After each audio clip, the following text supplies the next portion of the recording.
नमस्कार, welcome to career 247। मैं हूं प्रशांत धवन। नाउ ईरान और इसराइल की वॉर को 7 दिन पूरे हो चुके हैं। यूएसए ने अभी तक ऑफिशियली इस वॉर में पार्टिसिपेशन अपनी स्टार्ट करी नहीं है। ट्रंप देखिए इसराइल को टेस्ट कर रहे हैं।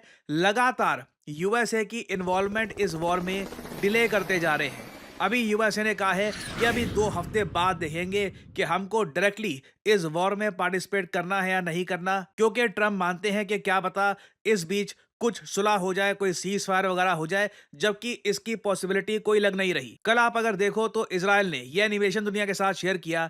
इसराइल ने दुनिया को यह बताया कि ईरान का एक न्यूक्लियर रिएक्टर है अराक में। इस न्यूक्लियर रिएक्टर को इसराइल की एयरफोर्स ने डिस्ट्रॉय कर दिया, क्योंकि इसराइल का यह मानना है कि इस न्यूक्लियर रिएक्टर का सिर्फ एक काम था, एक न्यूक्लियर बॉम्ब बिल्ड करना। तो ईरान के इस तरीके से न्यूक्लियर रिएक्टर डिस्ट्रॉय किए जा रहे हैं। सडनली ये भी न्यूज आ रही है कि ईरान में लगातार एक के बाद एक भूकंप आ रहे हैं। इसका रीजन क्या है, नो वन रियली नोज। मगर ईरान भी अपनी तरफ से लगातार इसराइल पे अटैक कर रहा है। रिसेंटली आपको बताऊंगा कि इसराइल के एक बड़े हॉस्पिटल में ईरान के मिसाइल्स गिरे हैं, जिससे भारी नुकसान हुआ है इस पूरे हॉस्पिटल में। तो एक ऐसे टाइम में जब न्यूक्लियर रिएक्टर को अटैक किया जा रहा है, जब हॉस्पिटल्स को अटैक किया जा रहा है, सिचुएशन लगातार खराब हो रही है। एज इंडियंस हमारा कंसर्न क्या है, देखिए ऑपरेशन सिंधु के अंडर हम लोगों ने ऑलरेडी ईरान में इंडियन स्टूडेंट्स पढ़ने के लिए वहां पर गए थे, उनको निकालने का प्रोसेस स्टार्ट कर दिया है। कई इंडियंस को हम आर्मेनिया के रास्ते वापस दिल्ली ला चुके हैं। हालांकि जो इंडियन स्टूडेंट्स को हम वापस लेके आए हैं, इनमें से बहुत सारे कश्मीर के हैं। उन्होंने ये कंप्लेन करी कि देखिए दिल्ली में तो आप हमको ले आए, मगर दिल्ली से कश्मीर कौन छोड़ेगा, पूरा इंतजाम करना चाहिए था, कश्मीर भी लेके जाओ हमको। और अभी ऑपरेशन सिंधु के अंडर जो बहुत सारे भारतीय आज के समय इजराइल में भी हैं, उनको भी इवैक्यूएट किया जाएगा, क्योंकि अगेन ये वॉर कहीं से भी लगता नहीं है थमेगी। मैंने रिसेंटली एक कोट सुनी थी फ्रॉम ईरान। वो लोग ये कह रहे हैं कि अब अगर सीज फायर हो गया ना, तो इससे इजराइल को टाइम मिल जाएगा अपनी सप्लाईज को वापस बिल्ड करने का और ज्यादा मिसाइल्स डेवलप करने का। ईरान यहां पर मान रहा है कि धीरे धीरे इजराइल का मिसाइल डिफेंस सिस्टम कमजोर होता जा रहा है। इनके मिसाइल डिफेंस सिस्टम की एफिशिएंसी पहले दिन थी 90%, अब गिरकर 65% के आसपास हो गई है। और ईरान अभी कह रहा है इनके जो अभी सबसे ज्यादा अत्याधुनिक मिसाइल हैं, ये इन्होंने यूज भी नहीं किया है। तो ईरान कहीं से भी सीज फायर करने के मूड में नहीं है। और इससे देखिए खतरा बन जाता है भारत की $550 मिलियन की इन्वेस्टमेंट पर। जी हाँ, मैं यहाँ पर चाबहार पोर्ट की बात कर रहा हूँ। इस वक्त देखिए इसराइल को अगर मान लीजिए कहीं पे भी अटैक करना होना ईरान में, तो वो अटैक कर सकता है। बिल्कुल चाबहार पोर्ट भी यहाँ पर डिस्ट्रॉय हो सकता है, क्योंकि अगेन कुछ अब लिमिट बची नहीं है। मैंने रिसेंटली ये देखा, रशियन गवर्नमेंट ने इसराइल को एक वार्निंग दी है। पहले तो व्लादिमीर पुतिन ने नेतन्याहू से बात करने की कोशिश करी। जब रशियंस को लगा कि बातचीत करने से कुछ होगा नहीं, तो रशिया ने ओपनली ये कहा कि देखिए हम लोग एक न्यूक्लियर पावर प्लांट बना रहे हैं ईरान में। Actually 2 nuclear power plant Russia बना रहा है ईरान में। तो रशिया ने यहाँ पर वार्निंग ये दी है कि अगर ईरान के इस अंडर कंस्ट्रक्शन न्यूक्लियर प्लांट को अटैक किया गया, तो इससे चेरनोबिल स्टाइल डिजास्टर हो सकता है। चेरनोबिल आपको पता होगा, यूक्रेन में एक शहर है। यूएसएसआर के जमाने में यहाँ पर रेडिएशन लीक हो गया था, जिसकी वजह से बहुत से लोग मारे गए। पूरा चेरनोबिल आज भी अगर हम देखें तो रहने लायक नहीं है, वहां पर रेडियो एक्टिविटी बहुत ज्यादा है। तो रशिया ने ओपनली इसराइल को यह कह दिया है कि जो अंधी बॉम्बिंग की जा रही है, रिएक्टर्स को डिस्ट्रॉय किया जा रहा है, इस बीच हमारा जो अंडर कंस्ट्रक्शन न्यूक्लियर प्लांट है, इस पे अटैक मत कर देना। इसका इंपैक्ट पूरा एशिया महसूस करेगा। और कहीं ना कहीं देखिए कई रिपोर्ट्स क्लेम कर रही हैं कि भारत ने भी इसराइल को यह कहा है कि इवन दो ईरान ने इसराइल के हाइफा पोर्ट को अटैक किया है। हाइफा पोर्ट जैसे आप लोग जानते हैं आज के समय अडानी ग्रुप ओन करता है। इवन दो हाइफा पोर्ट पे अटैक हुआ है, भारत ने यह कहा है इसराइल को कि चाबहार पोर्ट पे अटैक मत कर देना, क्योंकि इससे भारत की जो इन्वेस्टमेंट है $550 मिलियन की, ये कई साल पीछे चली जाएगी। चाबहार पोर्ट को डेवलप करने में ही हमको बहुत टाइम लग गया, क्योंकि यूएसए ने सैंक्शन लगा रखे हैं ईरान पर। क्रेन्स कैसे कैसे यहाँ पर पहुंचाई गई, कैसे कैसे यहाँ पर कंस्ट्रक्शन हुआ। आज के समय इसराइल के 3-4 मिसाइल्स यहां पर गिरने हैं और सब कुछ ये सपाट हो जाएगा। Chabahar port will be destroyed. और इसलिए आपने देखा होगा कई भारत के जियोपॉलिटिकल एक्सपर्ट्स ने ही इंटरनेशनल मीडिया में ऐसे लेख लिखे हैं कि इसराइल का जो ये ओपन अटैक है ऑन ईरान, ये एक जियोपॉलिटिकल ब्लो है भारत के लिए। जो भारत का ग्रैंड प्लान था चाबहार को यूज करके सेंट्रल एशिया, रशिया, यूरोप तक पहुंचना, ये अभी के लिए देखिए बहुत ही बड़े खतरे में लग रहा है। A weekend Iran will jeopardize India's foothold in the region while benefiting our rival Pakistan. ज्यादातर जियोपॉलिटिकल एनालिस्ट ये मान के चल रहे हैं कि एक बार ईरान कमजोर हो गया तो रीजन में पाकिस्तान का दबदबा बढ़ जाएगा। नाउ अगेन इसका एक काउंटर आर्ग्यूमेंट कई लोग ये देते हैं कि इजराइल करना क्या चाहता है। क्या इजराइल ईरान का इंफ्रास्ट्रक्चर डिस्ट्रॉय करना चाहता है? नहीं। ऑपरेशन राइजिंग लाइन के अंडर इजराइल का मेन टारगेट ये है कि अभी जो इस्लामिक गवर्नमेंट है ईरान में, इसको ओवरथ्रो करके ये जिस तरीके से शाह ऑफ ईरान के टाइम की सरकार थी, ईरान में काफी प्रो वेस्टर्न सरकार थी, वो इंस्टॉल कर दे ईरान में। तो एक बार अगर ऐसा हो जाता है तो उसके बाद ईरान ज्यादा स्टेबल हो जाएगा। ईरान जिस तरीके से काफी बार पाकिस्तान का सपोर्ट कर रहा होता है, इवन इंडिया के अगेंस्ट स्टेटमेंट देता है कश्मीर के इशू को लेकर, ईरान की वैसी पॉलिसीज नहीं रहेगी। बट अगेन देखना यहाँ पर यह होगा कि इजराइल जो करना चाहता है क्या इसमें इनको सक्सेस मिलेगी, या फिर इजराइल फ्रस्ट्रेशन में आकर ईरान का जो इंफ्रास्ट्रक्चर है ये इतना बुरी तरीके से डिस्ट्रॉय कर देगा कि ईरान की कुछ जो बची कुछ इकोनॉमी है ये भी सर्वाइव नहीं कर पाएगी। और इजराइल का देखिए अभी के लिए जो ऑब्जेक्टिव है ईरान में, इसको लेकर इन्होंने रिसेंटली 1 मिनट की वीडियो रिलीज करी है। ये वीडियो मैं चाहता हूं आप लोग देखें। For over 4 decades, the Iranian people have lived under fear, control, and repression. ये यहाँ पर ईरान के इस्लामिक रेवोल्यूशन की बात कर रहे हैं जो 1979 में हुआ था, और तब से लेकर अब तक जो ईरानियन सरकार है ये बहुत ज्यादा एंटी इजराइल है। This is not just a story about a military force.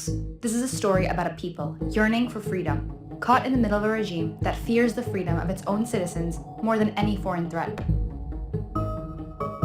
Founded after the 1979 revolution, the IRGC has evolved into a powerful terrorist institution that silences the struggling Iranian people, crushes any opposition, and exports terror beyond Iran's borders, all while claiming to defend Islamic values. In 2009, they shot protesters demanding fair elections. In 2019, they killed over 1,500 civilians in a matter of days during anti-government unrest. And in 2022, the world watched as 22-year-old Mahsa Amini died in the custody of Iran's so-called morality police, sparking a nationwide uprising. Students, women, journalists, Kurds, and Balochis have been and still are persecuted. Through surveillance, torture, executions, and exile, the IRGC has turned the country into a prison for its own people.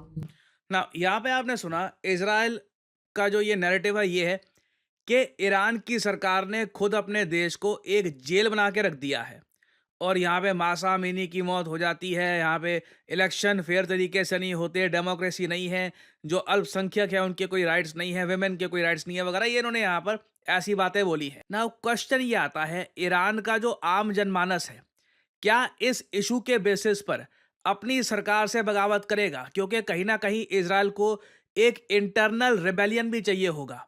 Donald Trump काफी इसमें मैं कहूंगा चालाकी से wait कर रहे हैं कि इजराइल का जो ये मूव है क्या इससे कुछ फर्क पड़ता है, क्या ईरान इंटरनली डिस्टेबलाइज होता है। अगर ऐसा नहीं होता तो यूएस ईरान से बिल्कुल दूर रहना चाहेगा, नहीं तो उस केस में जैसे आप लोग समझ सकते हैं जैसे यूएस अफगानिस्तान में फंस गया था 1 दशक से भी ऊपर तक, ईरान में भी लंबे समय तक फंस जाएगा डेमोक्रेसी लाने के चक्कर में। तो आने वाले 2 हफ्ते देखिए बहुत ही इंटरेस्टिंग होने वाले हैं।